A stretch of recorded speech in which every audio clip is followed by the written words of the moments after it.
Anciennes victimes de Patrick Trémaux, elles sont arrivées les premières ce matin devant la cour d'assises, comme un retour en arrière dont elles se seraient bien passées.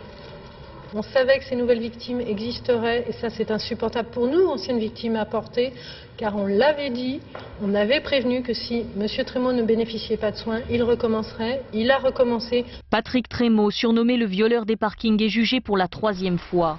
Condamné pour viol en 87, puis en 98, il récidive juste après sa libération, après 10 ans de prison, mais insuffisamment soigné, selon son avocat. Ce n'est pas une véritable prise en charge thérapeutique, comme celle qui a lieu aujourd'hui, où il est suivi par 3 praticiens, un psychiatre et 2 psychologues, qui voient 4 heures par semaine. À la barre, la voix tremblante, Patrick Trémaux raconte son enfance chaotique, le viol de sa mère et assure surtout vouloir faire un vrai travail sur lui, sans convaincre ses anciennes victimes. C'est exactement le même discours qu'il y a 10 ans. Les mêmes façons de parler, les mêmes façons de raconter à nouveau son histoire et qu'il se fait soigner en prison.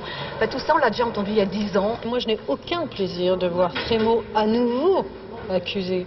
J'aurais tellement voulu qu'on me dise, vous savez, Trémaux, il s'est réinséré, je sais pas, il est plombier et tout va bien, il est marié avec 2 gosses. Royal. C'est pas ça. Patrick Trémaux encourt cette fois 30 ans de prison et pourrait à sa sortie être placé sous surveillance de sûreté, comme le permet désormais la loi.